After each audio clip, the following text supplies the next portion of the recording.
মেয়ে মানুষ অসুস্থ হলেও রান্নাঘর থেকে কোনো রেস্ট নেই। আজকে মুরগির মাংস আলু দিয়ে রান্না করলাম আর ছিম আলু ভাজি করলাম। হ্যালো এভরিওয়ান, সবাই কেমন আছেন? আশা করি ভালো আছেন, আমরাও ভালো আছি। সবাই আমাকে স্টার দিয়ে পাশে থাকবেন। আজকের ভিডিওটি সকাল থেকেই শুরু করলাম।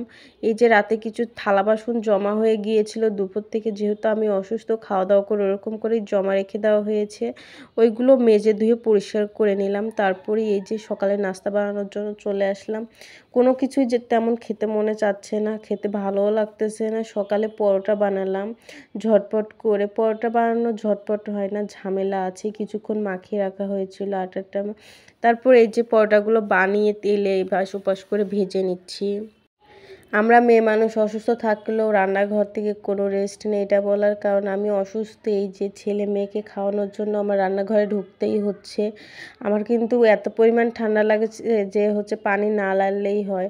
পানি লাগতেছে, আরও বেশি অসুস্থ হয়ে যাচ্ছি। সকালে নাস্তা বানানোর পরে ছেলে মেয়েকে নিয়ে স্কুলে গিয়েছিলাম, খাওয়ানোর পরে নাস্তাটা। তারপর স্কুল থেকে বাসায় আসার পরই মুরগির মাংসটা ভিজিয়ে রাখলাম।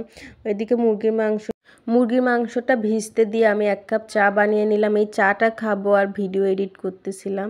আর তারপরে এই যে ভিডিও এডিট করে এসে মাংসটা ভিজে গিয়েছে। তারপরে মাংসটা পরিষ্কার করে ভালো করে ধুয়ে নিয়ে তারপরে ভাজি করব। এগুলো ভাজি টাজির জন্য সবজি টবজিগুলো কেটে নিয়েছি। এখন রান্নাটা বসিয়ে দিব। আগেই বলা হয়েছে আজকে মুরগির মাংস আলু দিয়ে রান্না করব আর ছিম আলু একসঙ্গে ভাজি করব। আগে মাংসটা বসিয়ে দিব। আর মাংসটা আজকে আমি তেলে ভেজে রান্না করব। মাংসটা তেলের মধ্যে দিয়ে দেওয়ার পরই লবণ আর আলু দিয়েছি। যেহেতু আমার বাচ্চারা আলু পছন্দ করে, আলু দিতেই হবে, আলু দিয়েছি। আর আজকে মাংসটা রান্না করে আমার 2 দিন চলে যাবে মাংস আর ভাজি দিয়ে, যেহেতু আমি অসুস্থ। ছিম আলুটাও এক পাশে ভাজা হচ্ছে, ভাজিটা বসিয়ে দিয়েছে। আর এক পাশে আমি মাংসটার জন্য লবণ দিয়ে মাংস আর আলুটা কিন্তু মশলাপাতি দিয়ে ভেজে নিচ্ছি। মাংসটা আমি একদম ভালোভাবে ভেজে নেওয়ার পরে মাংসটা উঠিয়ে নিয়েছি। তারপর এই যে কেটে রাখা পেঁয়াজ, তারপরে দারুচিনি, এলাচ তো আগেই দিয়ে মাংসের মধ্যে ভেজে নিয়েছিলাম। ওইগুলোই উঠিয়ে তেলের মধ্যে দিয়ে তারপরে বাটা মশলা অ্যাড করে দিয়েছি। বাটা মশলাগুলো দিয়ে আমি কিছুক্ষণ নেড়ে চেড়ে পেঁয়াজ আর বাটা মশলা কিন্তু ভেজে নিব অনেকক্ষণ ধরে।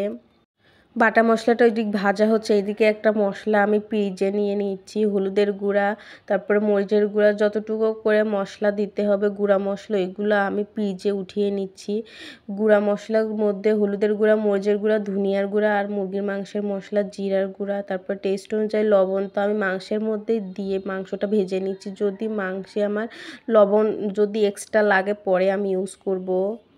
মশলাটা পানি দিয়ে গুলিয়ে নেওয়ার পরই তারপরে বাটা মশলা যে কষিয়ে নিচ্ছি ওর মধ্যে দিয়ে দিলাম। দিয়ে দেওয়ার পরে এখন নেড়েচেড়ে বাটা মশলা তারপর গুঁড়া মশলা একসঙ্গে কষিয়ে নিয়েছি ভালো করে। মাংসের মশলাটার কিন্তু কালার সেই সুন্দর এসেছে।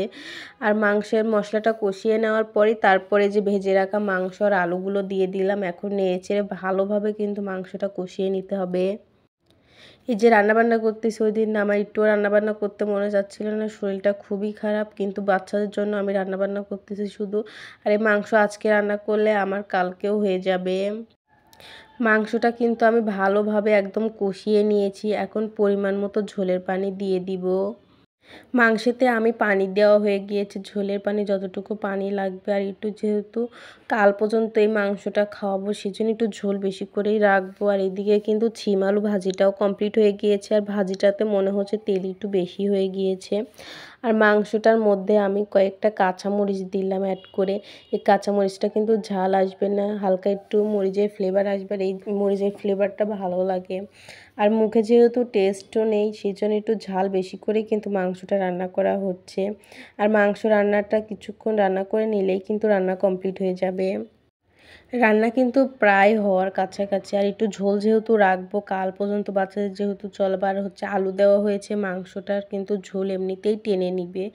এই যে মাংস রান্নার ফাইনাল লুক, মাংসটার কিন্তু কালার সুন্দর এসেছে। কি বলবো, ফাইনাল লুক যতই দেখাই মুখে কিন্তু রুচি নেই, খেতে তেমন ভালো লাগতেছে না। যেটাই করি আমার জন্য ভাজি করেছিলাম। আর এই যে ছেলে মেয়ের যেহেতু মাংস পছন্দ, ছেলে মেয়ের জন্য মাংস রান্না করেছি। আমি এই যে প্লেটে ভাত বেড়ে নিয়েছি, ছেলে মেয়েকে অলরেডি খাবারটা খাওয়াই দিয়েছি আগেই। আর আমি এই যে এখন খাবো। এক মুঠ ভাত নিয়েছি, ভাজি সঙ্গে লেবু নিয়েছি।